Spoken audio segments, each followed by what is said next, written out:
وصحبه أجمعين وبعد. فهذه ليلة الجمعة، ليلة عظيمة مباركة يسن فيها الإكثار من الصلاة على سيدي مولاي رسول الله وعلى آله وصحبه ومن والاه من كل عمل صالح. The night of Jumu'ah is a blessed night. There's much barakah in this night. The sunnah is to increase your salah upon the Prophet عليه الصلاة والسلام in all good deeds. يروي الإمام ابن ماجه والإمام الطبراني بسند صحيح عن عبد الله بن عمرو بن العاص رضي الله عنهما قال رسول الله صلى الله عليه وآله وسلم. The hadith tonight, collection of both Imam Ibn Majah and Tabarani, has an authentic chain of narration narrated to us by Abdullah ibn Amr ibn al-As. And the theme is the usage of the Prophet عليه الصلاة والسلام word of خيركم or خياركم or خير الناس, the best of you, amongst the best of you, or the best people. And he used that term a number of times عليه الصلاة والسلام in his tradition. I'm going to narrate to you maybe 7 to 8 hadith and then I'll summarize them for you probably early next week. And in this hadith, this is actually quite a famous one. Maybe it's not, maybe not in general realms, but in knowledge-seeking realms, it's used a lot because he gives a really interesting descriptions alayhi salatu wasalam of what he thinks is the best of people. And I'm going to share it with you. I think I've narrated this hadith once before, many months ago, but I love it and I'm happy to kind of narrate it again. So what he said alayhi salatu wasalam was the following: قال خير الناس ذو القلب المخموم واللسان الصادق.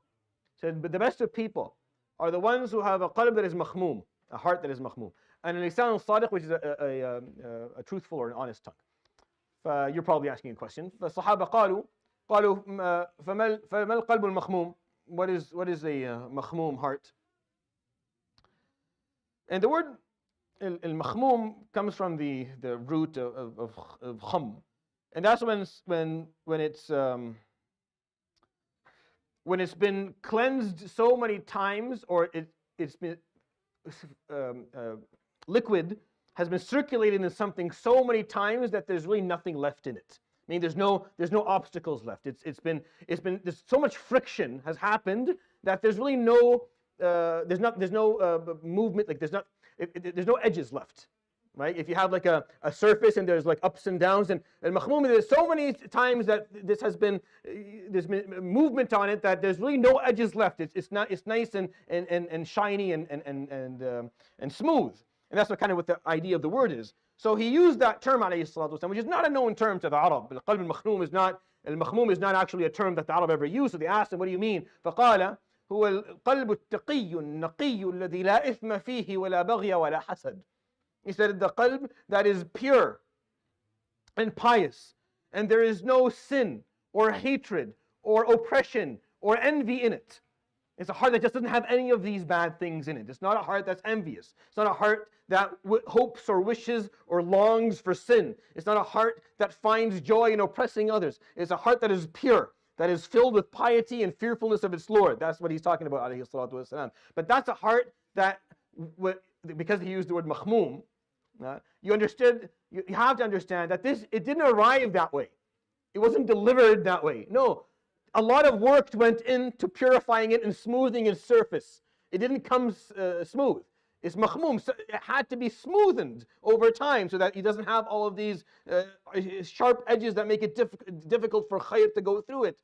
So he's pointing out, alayhi sallam, the best of people are those who actually take interest into the status of their own hearts, and they purify those hearts from any sense of impurity, or from any lack of piety, or any sinfulness, or hatred, or oppression, or arrogance, or the willingness to fall or to deviate. It doesn't exist. Or envy, it doesn't exist in it.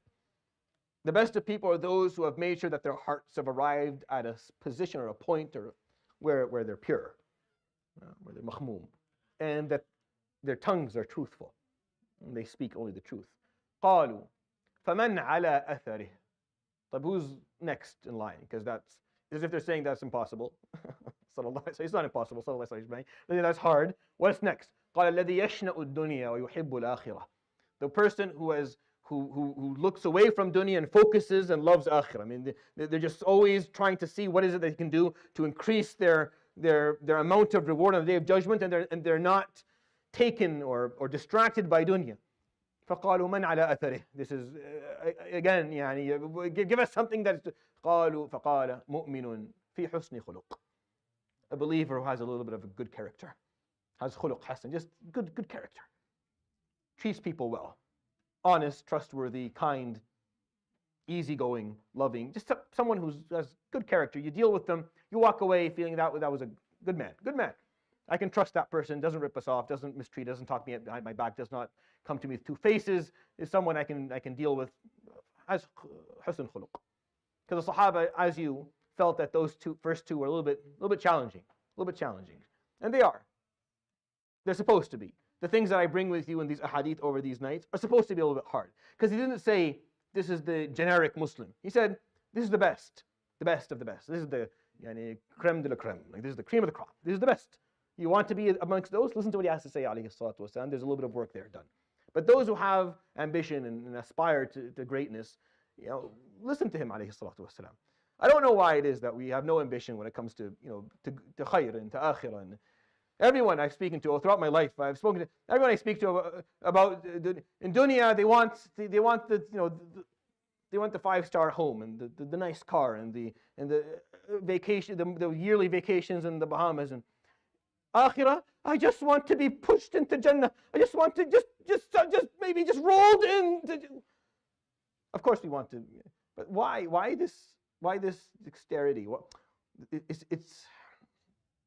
It's a problem with mentality and attitude of where the ambition lies. In dunya, your ambition should be that just get by. He took a ahd upon the Sahaba alayhi salatu wasalam. He would shake their hands. مثل زاد الراكب. Take with you only what the provision of a traveler. Take from dunya just what you need to get to the finish line. Just what you need. Don't take anything more. He would shake their hands on that. And then their focus, their ambition was to make it far on the day of judgment and not just take care of themselves, but take care of their loved ones.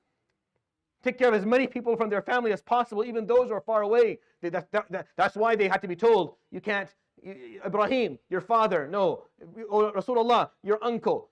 He was given certain things that the person who was mushrik, who was fighting you, you have to step back.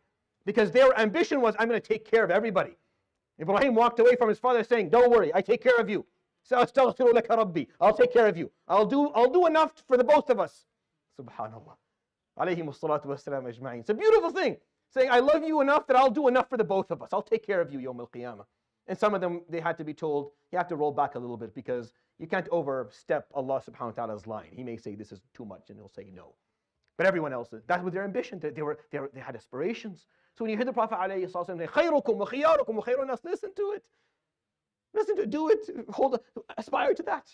Go for that. Go, why not? Why not, ya akhi? What else are you doing? What else is worth living for? Tell me, what's more valuable than trying to be what the Prophet ﷺ thought was the best of us? And imagine if you did. You don't think the Prophet ﷺ Yawm al-Qiyamah is looking for the best of you. You don't think Yawm al-Qiyamah on his hawd is looking to see where the best of us are. You don't think he'll call out the best of us first. Of course he will. But he defined the best of us, so we have to go by his definition, not by mine, or yours, or anyone else for that matter.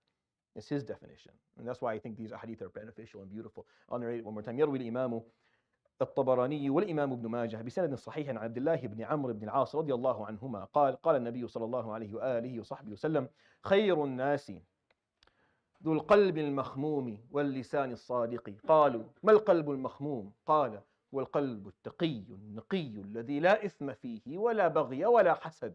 قالوا فمن على أثره؟